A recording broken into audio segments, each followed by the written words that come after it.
Hi, welcome to the 2.8 notes video. In this video, we are going to explain periodic trends. And we're going to use two things to sort of explain periodic trends. We're going to use Coulomb's law, which is this equation here, and Bohr models. And you may recall earlier in this unit, we said one of the things about Bohr models, even though it is not as precise as the electron cloud model, one of its benefits, and the reason why it's still useful today, is because it does help to explain things like periodic trends, and we're going to see how to do that in a moment. But before we get into that, let's just talk about, in general, how we can explain periodic trends. Okay, so it turns out that the properties of elements and the resulting periodic trends can be explained by the force of attraction, which will be given the symbol F, capital F, between the nucleus, and we're going to get which has a positive charge, so I'm putting a positive charge in parentheses there, and the valence electrons,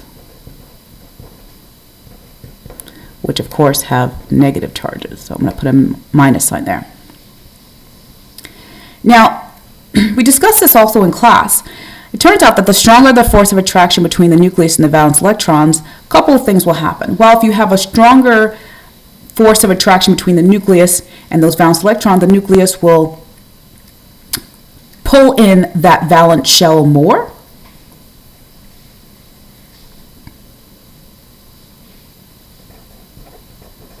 So the more the nucleus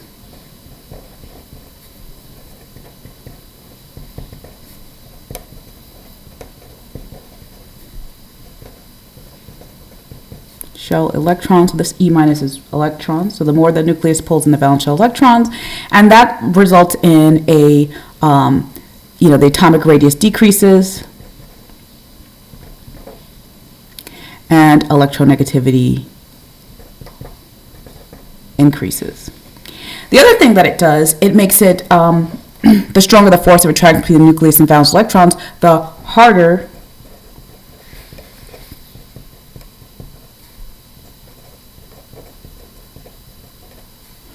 it is to remove the valence electrons. Okay? And so that's going to do the following. That will increase the ionization energy. Okay. All right, so that force of attraction between the nucleus and the valence electrons is really what dictates all of these trends. So let's take a look at that force. We're going to skip this part here and go down to the bottom. How do we explain what's happening with the force of attraction? Well, we use Coulomb's law, which is this equation here. And Coulomb's law is used to measure or calculate the force of attraction between two charged particles at a certain distance.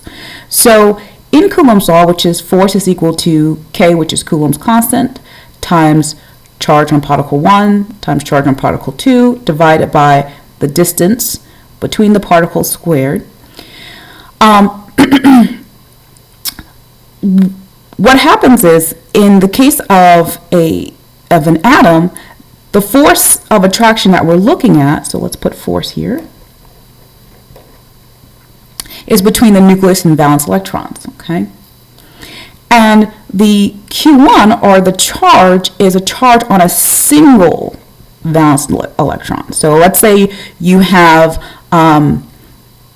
you're in group 2 and there are 2 valence electrons. You're only going to focus on one electron at a time, the force between a single electron and that nucleus. And remember, the valence electrons have a negative charge.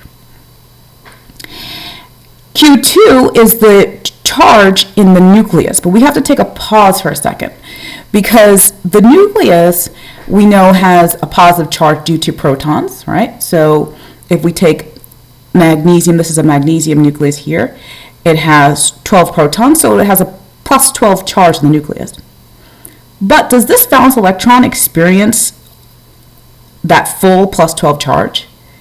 Well, let's take a look at what's between that valence electron and that nucleus. You have some inner electrons, and these inner electrons shield that valence electron from the nucleus. So what happens is this Q2 is not quite equal to the charge in the nucleus because we have to account for that shielding effect of the inner electrons. And so what we're going to do is, instead of using the actual nuclear charge, we use what's called the effective nuclear charge. So Q2 is effective nuclear charge. And this is easily calculated using the information below.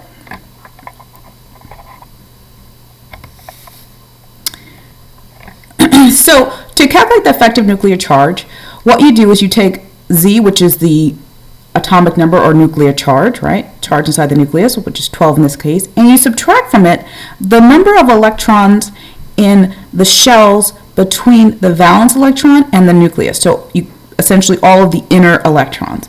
So in this case, there are 2, 4, 6, 8, 10 inner electrons between the valence electron and the nucleus. So we're going to do 12 minus 10. That means that the effective nuclear charge is plus 2, which is saying that this valence electron does not experience a nuclear charge of plus 12, even though it has 12 protons. It only experiences about plus 2 of that because of these inner shelled electrons. So in our Coulomb's law for an atom, we're again using the charge on a single valence electron, which is minus 1, and the effective nuclear charge, which if it's magnesium, would be plus 2. The other thing we need to account for is the distance between, so R is our distance between the nucleus and valence electron. Now what we're going to do is we are going to look at how changing things like the effective nuclear charge, what effect does that have on the force, and changing the distance between the nucleus and valence electron have on the force. Okay, so let's take a look at these examples here. The first one we're going to look at is what happens when we change the effective nuclear charge. And we're showing that with these two atoms, we have beryllium, which is here in group 2, and boron. They're right next to each other. And so this would be going across the period in the periodic table, right? So we're going across. Okay, let's see what happens to the effective nuclear charge first. So remember, we can calculate the effective nuclear charge by taking the number of protons, 4, and subtracting from that the inner shell electrons. There are 2 of those. So that means the effective nuclear charge here is plus 2. So this valence electron experiences a plus 2 charge. Let's try it for beryllium, which is right next to it, to the right of it in the periodic table. So it's 5 protons, and it also has 1, 2 inner electrons. So that's a plus 3 charge. So what you're noticing is the effective nuclear charge is increasing as we go across the period in the periodic table. And that's because as you go across, you add more protons, but you don't add more inner shell electrons. The amount of inner shell electrons stay the same. Okay, so now let's look at our equation to figure out what's happening here. So our equation says force is equal to Coulomb's constant times charge 1 times charge 2 divided by r squared. So if we are increasing the effective nuclear charge, which we labeled as Q2, what's going to happen to our force? Well, it's going to go up. So, and that's because force and charge are directly proportional. So as charge goes up, then the force will go up. And so as we're going across the period in the periodic table, we're going to go across here. What happens to our force? It increases. So our force of attraction increases because of the effective nuclear charge.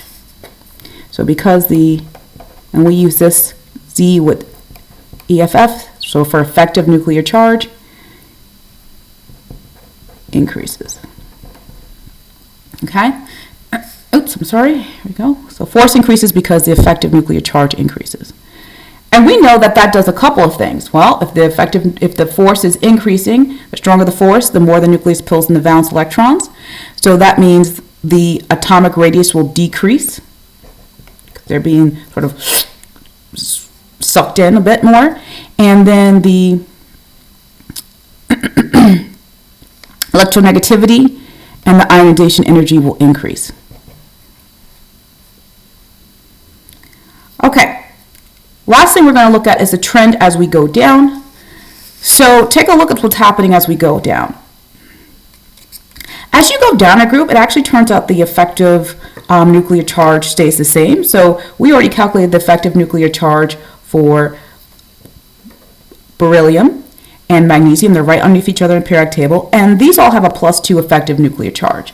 And that's because as the number of protons that you add will continually get canceled out by the inner shell electrons, but you still have the same number of valence electrons in the same group. So the effective nuclear charge stays the same. So Q is the same here, has no impact.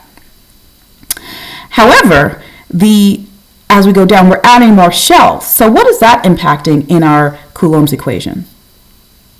It's impacting the distance, right? So as you go down,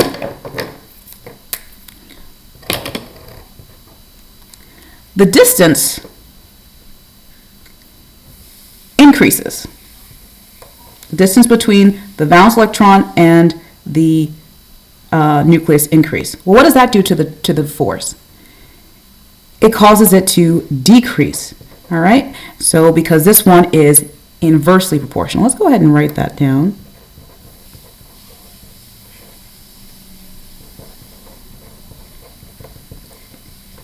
So F and R are inversely proportional. And here we would say that F and Q are directly proportional.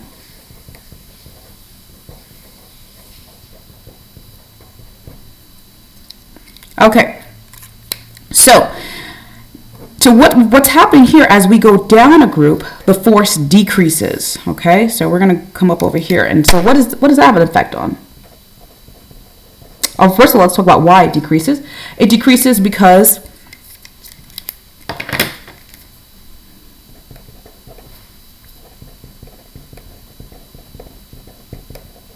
the distance between the nucleus and valence electron increases.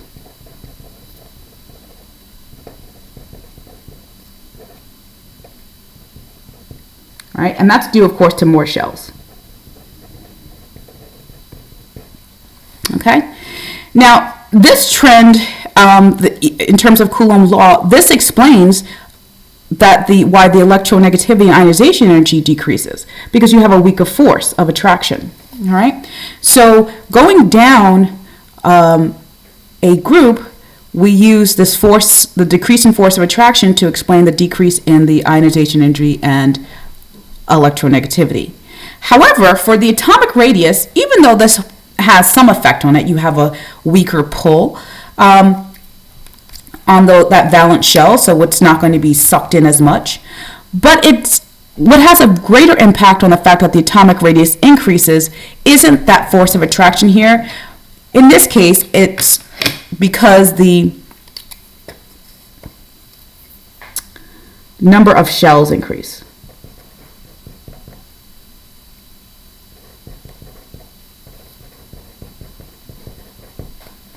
Okay, so that is to say that when you're going down a group and you want to explain the trends for electronegativity and ionization energy, you use the decrease in force of attraction.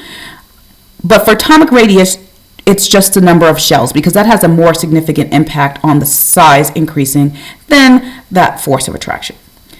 All right, so this is it for 2.8 notes video. I hope you found this helpful. If you need to pause or rewind to retake notes, you're welcome to do so. And with it, I hope you all have a quality day.